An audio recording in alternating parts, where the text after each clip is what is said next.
کہ اگر اس جملے کو میں تشبیہ کے انداز میں لکھتا تو پھر یوں ہوتا کہ کنویں کا پانی شہد کی طرح میٹھا ہے، لیکن یہاں پہ میں نے کنویں کے پانی کو شہد کی طرح نہیں کہا بلکہ میں نے ڈائریکٹلی کنویں کے پانی کو شہد قرار دیا، تو یہ جملہ علم بیان کی روح سے استعارہ پہ پورا اتر رہا ہے۔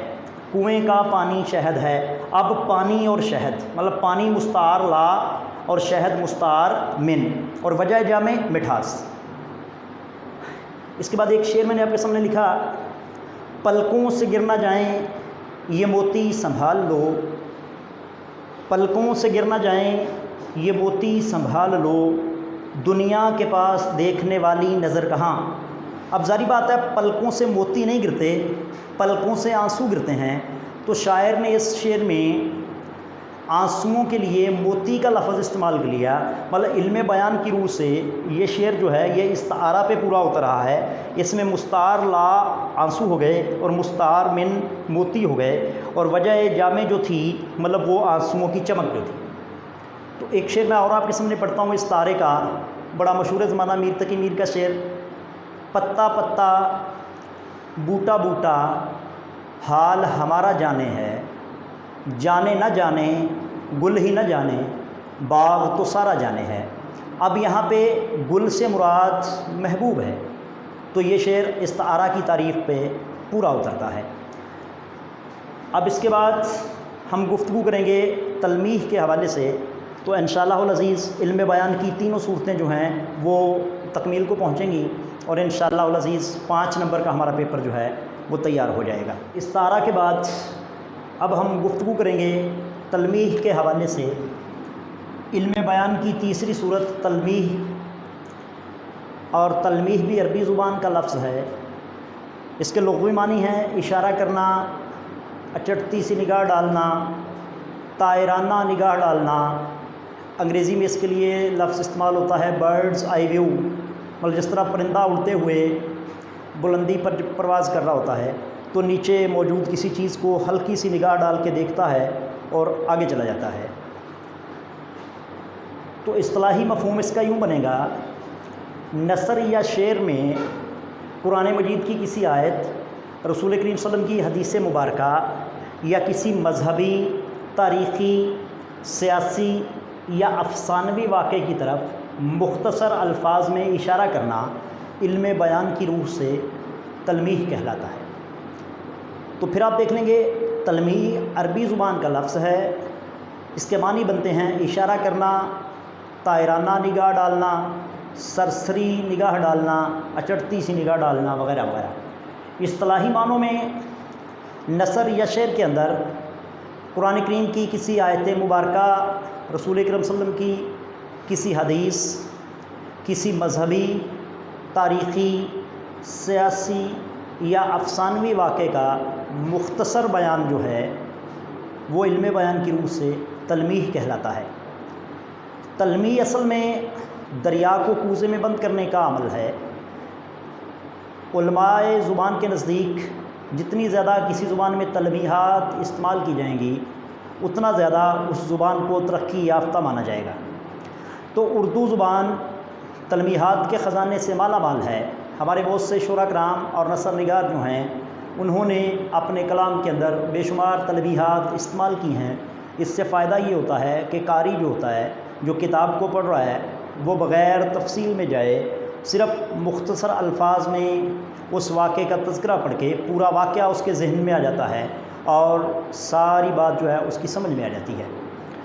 تو اب ذرا آپ غور فرمائیں گے، میں نے فارسی کا ایک بڑا مشہور زمانہ شعر یہ آپ کے سامنے رکھا، نبی کریم صلی اللہ علیہ وسلم کی مدح سرائی اس شعر میں بیان کی گئی ہے، اور تلمیحات کا کتنا خوبصورت خزانہ اس شعر کے اندر موجود ہے۔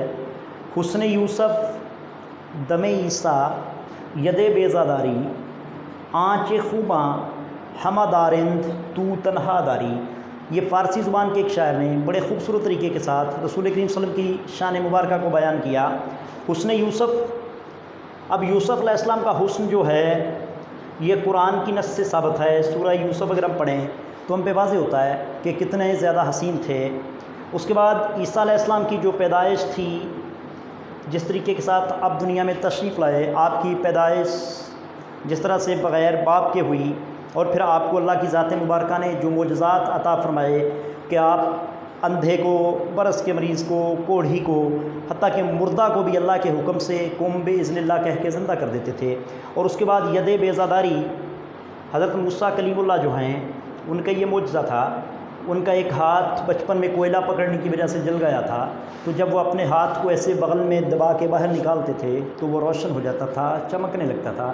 تو رسول کریم صلی اللہ علیہ وسلم کی مدح سرائی کرتے ہوئے یہ تین عظیم جو پیغمبر ہیں ان کے جو معجزات تھے ان کی طرف اشارہ کرتے ہوئے شاعر کہتا ہے کہ یوسف علیہ السلام کا جو حسن تھا، عیسیٰ علیہ السلام کی جو پیدائش اور ان کا وہ جو معجزہ تھا دم والا، پھونک والا، اور اس کے بعد موسیٰ علیہ السلام کا وہ جو ہاتھ روشن ہو جاتا تھا، ان ساری چیزوں کو اگر اکٹھا کر دیا جائے، آنکھ خوباں، یہ والی ساری خوبیاں، یہ والی ساری خصوصیات ہمہ دارند ایک جگہ پہ اکٹھی کر دی جائیں تو تنہا داری تو نبی کریم صلی اللہ علیہ وسلم کی ذات مبارکہ وجود میں آتی ہے۔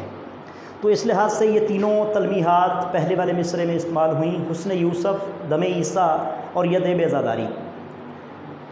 اس کے بعد ایک شعر میں نے آپ کے سامنے لکھا علامہ ڈاکٹر محمد اقبال کا، بے خطر کود پڑا آتش نمرود میں عشق، عقل ہے محو تماشائے لب بام بھی۔ اب آتش نمرود مطلب وہ والی آگ جس کے اندر ابراہیم علیہ السلام کو بتوں کو توڑنے کی پاداش میں نمرود نے پھینکوایا اور وہ آگ جو آپ پہ تیز کر دی گئی، لیکن وہ والی آگ جو ہے اللہ کے حکم سے وہ آتش نمرود جو تھی وہ گلزار ابراہیمی میں تبدیل ہو گئی۔ قرآن کے اندر یہ سارا واقعہ مذکور ہے۔ تو آتش نمرود کا لفظ جو ہے وہ ابراہیم علیہ السلام والے سارے واقعے کو ہمارے ذہن میں تازہ کر دیتا ہے، اس لیے یہاں پہ آتش نمرود بطور تلمیح استعمال ہو گیا۔ اس کے بعد غالب کی بڑی مشہور زمانہ غزل، اس کا ایک شعر، ابن مریم ہوا کرے کوئی میرے دکھ کی دوا کرے کوئی۔ اب ابن مریم، مریم کا بیٹا، تو مریم کے بیٹے سے مراد حضرت عیسیٰ علیہ السلام، جن کو اللہ کی ذات نے یہ طاقت عطا فرمائی تھی کہ وہ اندھے کی بینائی واپس لوٹا دیتے تھے۔ کوڑ کا مریض جو ہے ان کا ہاتھ اس کے جسم پہ لگتا تھا تو وہ تندرست ہو جاتا تھا، حتیٰ کہ مردہ جو ہے وہ بھی جب وہ قم باذن اللہ کہہ کے اللہ کے حکم سے پھونک مارتے تھے تو وہ کھڑا ہو جاتا تھا۔ تو غالب نے اس تلمیح کو استعمال کیا، ابن مریم ہوا کرے کوئی میرے دکھ کی دوا کرے کوئی۔ اور اسی غزل میں غالب کہتے ہیں، کیا کیا خضر نے سکندر سے اب کسے رہنما کرے کوئی۔ یہ خضر اور سکندر کا واقعہ یہ بھی ایک تاریخی واقعہ ہے۔ خضر علیہ السلام ایک بزرگ جن کے بارے میں مشہور ہے کہ انہوں نے آب حیات پی رکھا ہے، اور جس کو پینے کی وجہ سے ان کو دائمی زندگی عطا ہو گئی ہے، ان کو اب کبھی موت نہیں آئے گی۔ تو سکندر کی جب ملاقات خضر سے ہوئی تو اس نے یہ ڈیمانڈ کی، اس نے یہ فرمائش کی کہ میں بھی تمہارے ساتھ جا کے آب حیات پینا چاہتا ہوں۔ روایات میں مختلف طرح سے یہ واقعہ بیان ہوا ہے۔ تو خضر سکندر کو ساتھ لے کے آب حیات کی طرف چلے گئے، لیکن وہاں پہ جا کے دو روایات ہیں۔ ایک تو یہ کہ خود پانی پینے سے انکار کر دیا سکندر نے، کیونکہ اس سے پہلے جو لوگ پانی پی چکے تھے وہ زندگی اپنی جو ہے اس کے ہاتھوں عاجز تھے، بڑھاپے کی کیفیت میں وہ رینگ رہے تھے، ان کو موت بھی نہیں آ رہی تھی۔ اور دوسرا مفہوم یہ ہے کہ جناب خضر نے سکندر کو ارادتاً پانی نہیں پلوایا کہ میرے بعد اگر یہ بندہ بھی دائمی زندگی جینے لگ گیا تو پھر میری جو بزرگی ہے اس میں فرق آ جائے گا۔ بہرحال غالب نے اس واقعے کو تلمیح کی صورت میں بیان کر دیا کہ کیا کیا خضر نے سکندر سے اب کسے رہنما کرے کوئی۔ مطلب جب آپ کسی کو رہنما مان لیتے ہیں اور وہ آپ کو ڈاج کرتا ہے، دھوکہ دیتا ہے، تو غالب کا یہ شعر بطور تلمیح ہم استعمال کرتے ہیں۔ اس کے بعد بڑا خوبصورت شعر، صبر ایوب کیا گریائے یعقوب کیا، ہم نے کیا کیا نہ تیرے ہجر میں محبوب کیا۔ اب قرآن کریم فرقان حمید جو ہے اس کے اندر حضرت ایوب علیہ السلام کا جو صبر ہے اس کو بطور تلمیح بیان کیا گیا، اور گریائے یعقوب مطلب یعقوب علیہ السلام اپنے بیٹے حضرت یوسف علیہ السلام کی جدائی میں جس طرح سے روئے، اور روایات میں آتا ہے کہ ان کی آنکھوں کی بینائی زائل ہو گئی، اندھے ہو گئے وہ، لیکن وہ بعد میں قرآن بیان کرتا ہے کہ جب یوسف علیہ السلام کا کرتا مبارک جو ہے، آپ کا جو پیرہن ہے، وہ یعقوب علیہ السلام کی آنکھوں پہ لگا تو ان کی بینائی واپس لوٹ آئی۔